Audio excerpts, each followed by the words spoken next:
continuing on my little Call of Duty showcase, as I just mentioned, I don't have Advanced Warfare on PS3 or 360 or even the PS4 or Xbox One. Um, I think I would have to eventually rectify that if I want to complete this. Heck, I mean, Advanced Warfare on Xbox One, believe it or not, just runs at 720p.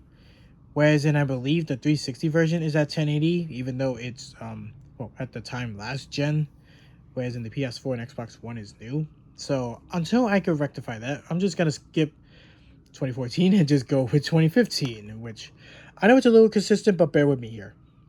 So Black Ops 3. I was a little mixed with Black Ops 3. I just figured that Black Ops, like, after how high the bar was set from Black Ops 1 and 2, I just felt like there couldn't even realistically be a scenario where a third game could be possible. But lo and behold, they proved me wrong, at least on PS3 and 3, PS4 and Xbox One, sorry. Although the PS3 and 360 versions do exist, but those are multiplayer titles. We don't talk about those. Anyway, I guess this is basically the concept of Advanced Warfare being done better. Like, you still have your fancy jetpacks, wall running, wall jumping, and whatever other special techniques that people tend to use for multiplayer. Campaign for this one was okay. It just didn't really make sense, but I guess in some cases you don't really need a campaign that always makes sense to even have a decent time. Like the first time I actually tried it when it was sometime after release, trying it from a friend, I just couldn't get into it. But then after picking this particular copy up, which I think is quite obvious, but I'll just explain shortly, I did manage to beat the campaign. And it's not as bad as I made it out to be. Of course, during that time in 2015, there was also other games that I was looking forward to around that time anyway. Batman Arkham Knight, Mortal Kombat X, in particular, were just my standout titles. And as you guys can see, I have the Zombie Chronicles edition, which low-key is easily the best part of Black Ops 3. I appreciate that they remastered at least like 10 of the older zombie maps from World at War to Black Ops 2. I just felt like that really like brought what I thought was a decent game to something I would consider as a general overall package that I feel that is good. I'm not the biggest fan of Black Ops 3 zombies. I feel like many of them were too gimmicky for my liking, but that's just my opinion. Anyone like Black Ops 3 zombies? Hey, more power to them. Now, this is one where, I'll be honest, I actually did end up getting this day one. I did get this day one. I saw the trailer. I saw the fact that this got so many dislikes. But then they decided to toss in this game, like, bundled with it. I had no choice. Well, at the time, thanks for nothing, Activision, I literally got this game day one. Well, both of them day one. I think it was sometime a year later, they decided to sell Modern Warfare Remastered on its own. Which, again, thanks for nothing, but I guess it also means less clutter for me because I would have two separate boxes. But yeah, one of the most disliked games on YouTube when it first released, when it came to the trailer. My honest thoughts on this? It's fine. I have a soft spot for this game. In fact, I feel like that it took many ideas that was shown in Advanced Warfare and kind of did it better, question mark, question mark. I haven't touched this particular game in a while. Not counting the campaign for Modern Warfare Remastered and even the multiplayer for that game. But for Infinite Warfare, I mean, look at how far we've come. I wonder how many people have different thoughts looking at this game now versus when it was originally released in 2016. Now, speaking of time, this was also another one that I actually got day one. Call of Duty World War II. Now, World at War, hands down, my favorite World War II game, even my favorite Call of Duty game of all time. If I have to be honest, when I saw that this was going to be a World War II game that goes, well, back to their glory years, or back to like bringing the boots to the ground, and all that stuff. We're not doing that futuristic stuff. I was at least hopeful for this game. I was hopeful for this game to at least bring the series to glory, even if there were a few, let's just say, inaccuracies that they kind of had to cut off or not show for very good reason. Um, but yeah, while I would agree that World at War being the better World War II Call of Duty title for me, it's not like I'm gonna say that I did not have my fun with this one.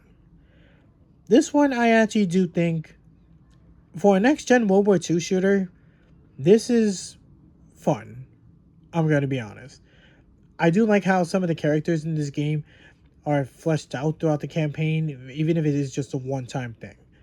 I don't know if they're really gonna go back to the boots when it comes to COD, because it seems like, well, the whole futuristic movements, wall running, jumping, and even all that special jazz is just gonna keep on getting more popular with probably newer players, and maybe throw off some older players unless they get used to it. And before anyone says skill issue, no, I do not agree it's a skill issue. It's just something that people quickly grasp onto, but that's just not it for me. So I appreciate that this game exists. Not my ideal World War II shooter game, but passable. Now, I don't have Black Ops 4 because that's a multiplayer game. So, we jump here. Modern Warfare 2019, or Reboot Warfare, as I would actually call it. And I'm not going to hold back. I think so far, or maybe even up until now, of the Reboot Warfare quadrilogy, because 4 is going to come out this year, I'm not going to hold no hands or anything. But this one right here, I consider is the best of the bunch. I'm sorry. Like, everything this first game in the Reboot Warfare just did everything so good.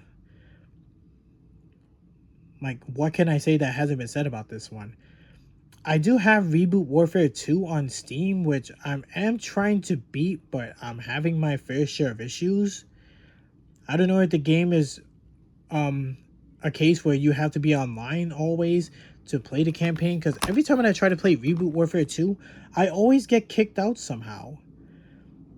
And while I do have Game Pass Ultimate, I could play Reboot Warfare 3, but I don't want to get into that topic.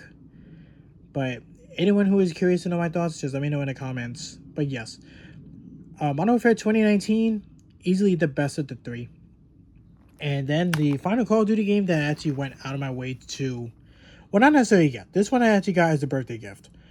I got this as a birthday gift.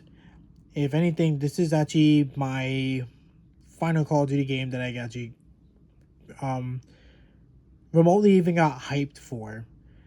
At first I was questioning about the idea that they want to go Cold War, but once again, they managed to prove me wrong. I generally say that Cold War, for the most part, was good until people started killing it with multiplayer. With pay-to-win items, freaking lasers, and, in an older war. Again, I'm just sorry. I apologize if it makes it sound like that I'm ranting at this point, but I really am not. Like, for all the good that these games actually have, even if the negatives do drag it down, I do appreciate what Activision have put onto the table, literally from the idea from 2003 with the original Call of Duty, and a franchise that is still going big and tall, like 13 years or even 23 years. Very timeless. So, anyone out there, what was your first Call of Duty game that you ever played? Have you ever played the original trilogy? Have you played the spin-off games or even the portables? Because I know there's quite a few that I haven't even touched upon, but I'm just talking about the mainline games from the original Modern Warfare from 2007. So, yeah. What was your first Call of Duty game? Do you guys have a favorite? Let me know in the comment section below.